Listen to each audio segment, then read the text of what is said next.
भावी डॉक्टर्स आणि त्यांचे पालक. मित्रहो, नमस्कार. महाराष्ट्र राज्याच्या स्टेट काउन्सिलिंगमधील पहिल्या राऊंडमध्ये ज्या विद्यार्थ्यांना सीट अलॉट झाली आहे त्या सर्वांचे अभिनंदन.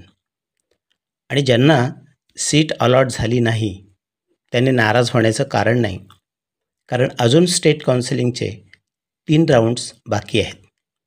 त्याचबरोबर आपल्याला इतरही खूप ऑप्शन्स उपलब्ध आहेत. आता ज्यांना सीट अलॉट झाली आहे त्यांना उद्यापासून अलॉट झालेल्या कॉलेजला रिपोर्टिंग करायचे आहे. त्यांना स्क्रुटिनीसाठी उपस्थित राहायचं आहे. आता त्यासाठी आपल्याला कोणकोणती डॉक्युमेंट्स लागणार आहेत, कोणकोणती सर्टिफिकेट्स लागणार आहेत याचा विचार आपण आजच्या व्हिडिओमध्ये करणार आहोत.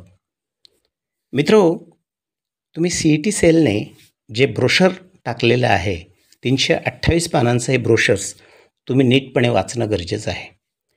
त्यातील पृष्ठ क्रमांक 13 आणि पृष्ठ क्रमांक 20वर कोणकोणती डॉक्युमेंट्स लागणार आहेत आणि कोणकोणती सर्टिफिकेट्स लागणार आहेत यासंबंधी तिथे स्पष्ट निर्देश दिलेले आहेत. आता उद्या जेव्हा तुम्ही रिपोर्टिंग करायला जाल, तर रिपोर्टिंग करणं म्हणजे काय, तर आपल्यापाशी असलेली मूळ ओरिजिनल डॉक्युमेंट्स जे असतील ती घेऊन संबंधित कॉलेजला जाणे, ती डॉक्युमेंट्स त्यांच्याकडून व्हेरीफाय करून घेणं, फीज पे करणं, याला आपण रिपोर्टिंग करणं असं म्हणतो. आता आपल्याला ही रिपोर्टिंग करताना कोणकोणती डॉक्युमेंट्स लागणार आहेत? नीट संबंधीची काही डॉक्युमेंट्स आहेत. पहिलं नीटचं ॲडमिट कार्ड, दुसरं नीटचं स्कोअर कार्ड, तिसरं नीटचा फॉर्म भरल्यानंतर तुम्हाला जे कन्फर्मेशन पेज आलं होतं ते कन्फर्मेशन पेज, आणि त्याचबरोबर CET सेलवर आता तुम्ही रजिस्ट्रेशन करताना जे ॲप्लिकेशन फॉर्म भरला आहे त्याची एक प्रत.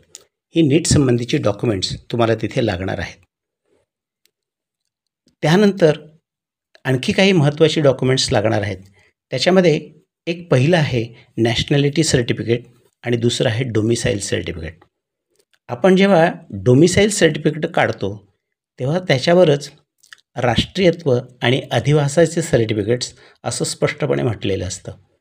पण इथे 5.2मध्ये नॅशनॅलिटी सर्टिफिकेट्स आणि त्याच्यामध्ये ते कोणत्या ॲथॉरिटीने द्यायचं आहे ते नमूद केलेलं आहे.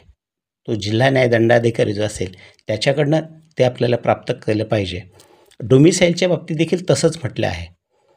नॅशनॅलिटी सर्टिफिकेटच्या बाबतीमध्ये तुमचं जे 12वीचं लिव्हिंग सर्टिफिकेट असेल त्याच्यावर तुमचं राष्ट्रीयत्व इंडियन म्हणून नमूद केलेलं असेल तर ते देखील तिथे चालणार आहे.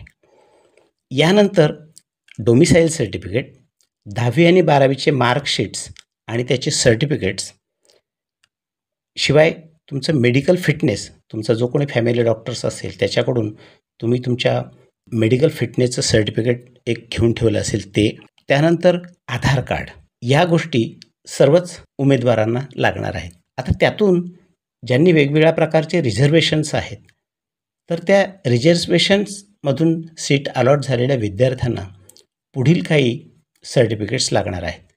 उदाहरणार्थ जे कॉन्स्टिट्यूशनल रिझर्वेशन आहे SC, ST, OBC, NT, तर त्या प्रवर्गातील विद्यार्थ्यांना आपली जे कास्ट आहे तिचं caste certificate, caste validity certificate, non creamy layer असेल तर त्याचं तशा प्रकारचं सर्टिफिकेट, आपण इकॉनॉमिक वीकर सेक्शनमध्ये असाल तर ते EWSचं सर्टिफिकेट्स, ही सर्टिफिकेट्स कॉन्स्टिट्यूशनल रिझर्वेशन ज्यांनी घेतलं आहे अशा विद्यार्थ्यांना तिथे ते लागणार आहे. त्यानंतर काही स्पेसिफाईड रिझर्वेशन्स आहेत, म्हणजे डिफेन्स असेल किंवा एखादं स्पेशल चॅलेंजिंग ज्याला आपण PWD असं म्हणतो, किंवा ऑर्फन असतील, तर असे जे दिव्यांग वगैरे विद्यार्थी असतील तर त्यांच्यासाठी त्यांच्या त्या याचं सर्टिफिकेट जे असेल ते तिथे लागणार आहे.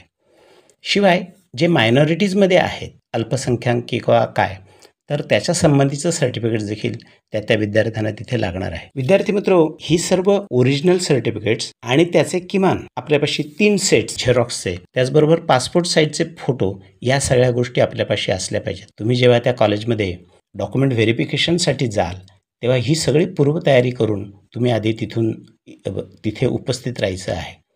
कारण आसपास काय झेरॉक्स असेल नसेल तर ह्या सगळ्या गोष्टी आपण तिथे तयार करून घेऊन जा, म्हणजे आयत्या वेळी तिथे धावपळ होणार नाही. मित्रहो, हा व्हिडिओ तुम्हाला आवडला असेल तर लाईक आणि सबस्क्राईब करायला विसरू नका. यानंतरच्या व्हिडिओमध्ये आपण दुसऱ्या राऊंडसंबंधी चर्चा करणार आहोत. मित्रहो, कॉलेज कसे निवडावे यासंबंधीचा माझा एक व्हिडिओ आहे. त्याची लिंक मी डिस्क्रिप्शन बॉक्समध्ये दिलेली आहे. तर त्या कॉलेजसंबंधीचे जे फॅक्टर्स आहेत ते कोणकोणते फॅक्टर्स आहेत, तर तो व्हिडिओ तुम्ही एकदा नीटपणे बघून घ्या. आणि ज्या विद्यार्थ्यांना अजून सीट अलॉट झाली नाही अशा विद्यार्थ्यांनी पुढचे कॉलेजेस निवडताना काय काळजी घ्यावी तर ते त्या व्हिडिओमधून पाहावे. धन्यवाद.